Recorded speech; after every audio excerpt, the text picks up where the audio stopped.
this new video today. So today we're going to be talking about the all-new Infiniti QX60 that has finally come out. Everyone has been waiting for this for a long time. We've been waiting for this for a long time, and it's essentially a super fancy Nissan Pathfinder. But finally, Infiniti has done things that the Pathfinder has also done. It has ditched the CVT gearbox that everyone has hated, and it also has a really nice new styling, and finally, there's an all-new interior. So let's dive in and talk about everything we know right now about the new 2022 Infiniti QX60. Okay, so the Infiniti QX60, what is it and why is it so important right now? So Infiniti is kind of in a weird spot as a brand right now. They kind of have some outdated products, things aren't going so well, people are kind of tired of the brand, they're kind of lacking innovation, new technologies, new engines, they're really behind in everything. And one of their main sellers was the QX60, which used to be called the JX something, I can't remember the names that it used to be, but the QX60 was one of their main sellers. It was getting really outdated. It had an old interior, the design was okay, but it was kind of getting stale, and there's a lot of much better competitors in the market like the Lexus RX, the Acura MDX, and basically everything else. But now we have the all-new 2022 Infiniti QX60 that is finally here to kind of reinvigorate a new spark in the brand. And first up, Infiniti is doing a lot of stuff with this. They've revealed the star with some Hollywood actress. I had the name somewhere in the picture. I don't even remember, but I'll put it there if you guys want to see it. And Infiniti is kind of launching another new direction for their styling. They're calling it Harmony Through Design. So some of the new main features we're seeing through the new QX60, if you guys can look on the screen with me, or if you want to see some photos I'll put up, you can stare at those too. But there's a whole new kind of like design element going on. So up front, we can see their new headlight design. So they're calling these like piano key LED headlights, dynamic LED headlights, and they're kind of split into those three keys on each side, they call them, and that theme also carries over to the rear end as well. I think it looks really nice actually, and it carries right over from the Infiniti QX60 monograph concept that we saw last year. Additionally, we are viewing this car in the top of the range autograph specification, so we haven't seen the lower trims just yet. This is the top of the line version. Now this version is painted in this new color called Moonbow Blue, which I think is really nice actually. It's a deep kind of like sparkly color, and the general shape of the QX60 is very different than it was before.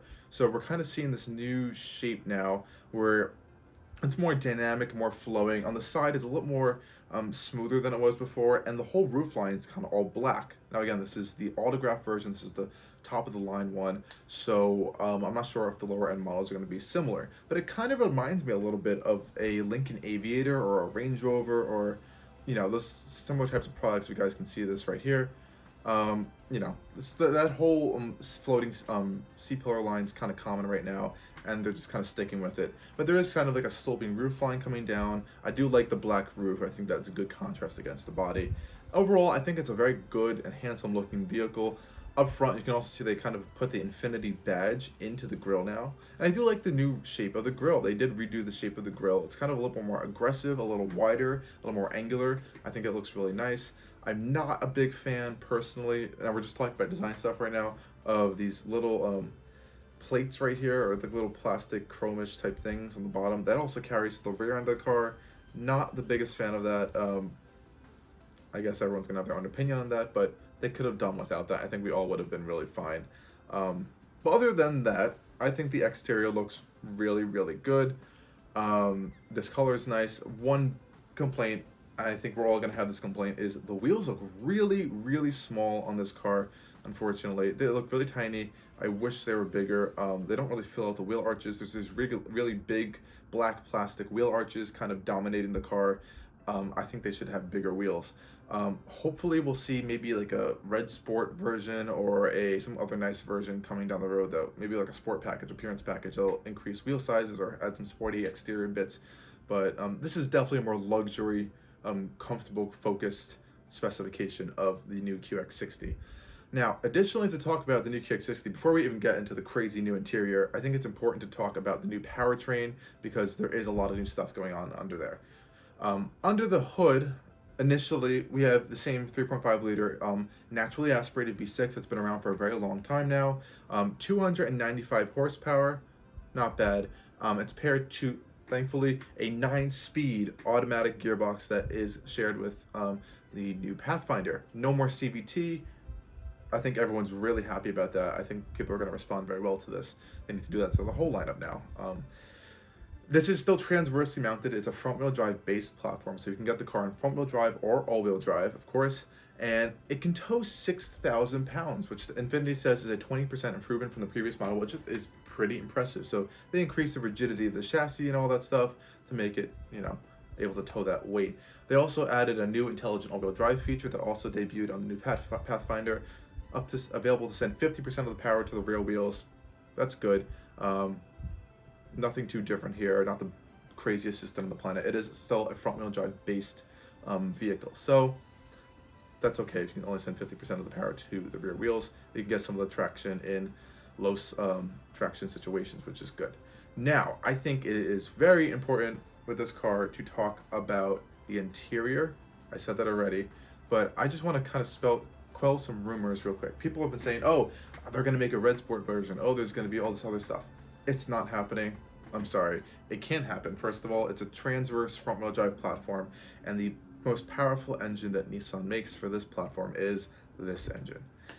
They can't put an engine from a Q50 or a Q60 in it because those are longitudinally mounted for rear-wheel drive platforms. Unfortunately, that's what it is. Maybe and probably we're going to see a hybrid version come down the road. Maybe a plug-in hybrid, hopefully, and kind of like what Toyota does with their RAV4 Prime, where they give it a lot of power. Maybe Infiniti and Nissan could do that with this. So maybe down the road we could see like a plug-in hybrid or a hybrid version with more power and of course more efficiency as well, but we're gonna have to see what's gonna happen with that. That would be really nice to see. I think a lot of people would appreciate that as well. Now let's dive into the crazy interior because I think everyone wants to talk about this.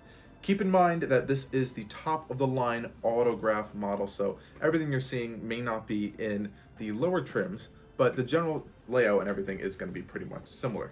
So inside we have a radically new interior for an Infiniti. We've had those annoying dual screens for a long time. There was some really ancient screens, if you guys remember those from older Infiniti products. I think it still is they just changed it, in the bigger QX80 for a long time. Ancient old screen from Nissan, dating back to like the early 2010s, even before that actually. But finally we have a beautiful new interior. I think it looks really great. There's a lot of design elements I'm seeing from Lincoln. I'm seeing stuff from the new Genesis GV80, similar kind of shape to the center console. But generally, it's a good look. I don't care if no one cares if they copy anything. Infiniti needed a new interior. So what are we seeing in this top-end autobiography model, or autograph model? So this is once covered in saddle brown leather all over the place. It's on the door panels, it's on the seats, it's on the dashboard with this really nice quilting going on there. Really nice stuff. They have real open pore wood trim. Awesome, that's really nice to see. A lot of double stitch contrasting, real metal trim, all that stuff. I think it's really nice. It's really open. They even have ambient lighting, finally. Look at that. And the entire dash is ambient lit. I think people are really gonna enjoy that as well. Kind of bringing it into, the 21st century, I would say, but we've been in the 21st century for a while. But you know what I mean. It's kind of like catching up to all the German and even Japanese automakers finally, the other Japanese automakers finally, especially the Korean automakers who are pushing hard right now. Additionally, we have a full panoramic sunroof, which is really nice. Standard panoramic sunroof. I'm not sure if this is specified only for the autograph. Oh, I keep saying autograph. It's a monograph this whole time. I am sorry, guys. It's called the monograph model. But yes, there's a panoramic roof. That's really nice to have as well. It doesn't look too big. I think it just stretches the length of the cabin. It doesn't really go for the third row. And yes, there is a third row with 2 seats back there. We'll see how big that is when it comes out. But that's pretty nice. Now, since this is the monograph model, you do have captain chairs in the second row. And those captain chairs are heated and cooled in the second row. Additionally for the first row as well. Not the third row, of course. I don't think anyone really has that. But yeah, there is a third row if you want to squeeze people back there. Really nice stuff. They have their zero gravity seats that Nissan and Infiniti have been doing for a while. They're really comfortable, no complaints there. If you haven't tried them out, you can go to a dealership and go try them in both of their products, both Nissan and Infiniti. I think the other big important thing to talk about, yes, there's a lot of space, there's more space and all that stuff. We can't really show that on here other than just looking at pictures unless you're in person. But I think what's important to talk about is the technology, because Infiniti has been lacking in technology for a long time. Finally, we have an all-new center console, which I think looks really nice. They kind of like this sleek, aerodynamic-looking gear selector, which is cool, I guess. The HVAC controls, all your AC stuff, is in this nice panel separate from the climate control, which is beautiful. There's clear buttons, or touch buttons at least. I can't really tell. Some of them look like real buttons, some look like touch buttons, telling you where all your stuff is, where your AC controls. Looks like there's some other radio controls on there as well. It's nice to have that in one center panel. It's easy to access because a lot of these cars are going to be soccer mom cars and mall crawlers. We're not going to lie about that. And it's easy to quick access if you're driving or hauling a whole bunch of kids and stuff around. So that's nice to have. In the back, in this one at least, we have second row climate controls as well, which is nice. And they have their own little controls in the center console that's blended into there. What's next is big is there are two 12.3 inch screens in here. The center one is their new InTouch interactive touchscreen display. It has wireless Apple CarPlay, wireless Android Auto, a new infotainment system and everything, finally, which is amazing. And of course, this one has the optional 12.3 inch digital gauge cluster, which is a first for Infiniti, actually. Finally catching up there as well. That's really nice to have, especially in this model, which I'm guessing is going to cost a lot of money. There's no pricing out right now, but we're going to see high 50s, low 60s for this monograph model, probably in the high $50,000 range. There's onboard Wi-Fi. There's, I think, 8 USB ports with a mix of USB-C and USB-A, which is really nice. They're also including their new enhanced ProPilot Assist system. So if you don't know what their ProPilot Assist system is, it's just all of their safety systems that Nissan and Infiniti offer. And since this one is, they're kind of like their enhanced version, it takes data from the navigation system. So like when you're coming off a bend on like a highway or something, it's gonna automatically know to slow down. Interesting. I'll see how well that works. Also there's lane keeping assist, cruise control, radar cruise control, traffic sign recognition, and all that stuff. So it has a lot of modern features as well. They also, on top of those two screens, there's a 10.8 inch heads-up display. That sounds really nice. Not everyone likes heads-up displays, but sometimes they're kind of useful if you're just cruising on the highway. You just don't have to look straight ahead and have to be looking all over the place. That's nice to have as well. I don't think they have an image of what that looks like right now, but I'd like to see what that looks like maybe in person. Additionally, we have a Bose Performance Series 17 speaker sound system. That's very interesting. I hope that sounds good. Bose are kind of hit or miss with their audio systems in cars. Let's see how Infiniti and Bose work on this higher end system. Hopefully it sounds really good, because I know Lincoln's Rebel system is incredible. And if you're looking at something like a Volvo XC60, that system's also, or an XC90 even, their system and I think it's Bowers and Wilkins, it's out of this world. So we'll see how well this Bose new system sounds. Even Acura's ELS audio system is incredible as well. So we'll see. Again, we'll see how this one sounds. Other than that, that is pretty much everything we know right now about the new QX60. We don't have really much information about the lower trims yet. We don't have any information about pricing, no fuel economy numbers, and all that stuff just yet. So we're gonna have to wait and see what happens with that coming soon. And well, I'm sure we'll see different colors, different interior trims. And we still haven't seen what the regular gauges look like, because I can tell you right now, this full digital gauge is not going to be on every single model. It is an option, and it's probably only going to be on higher end trims.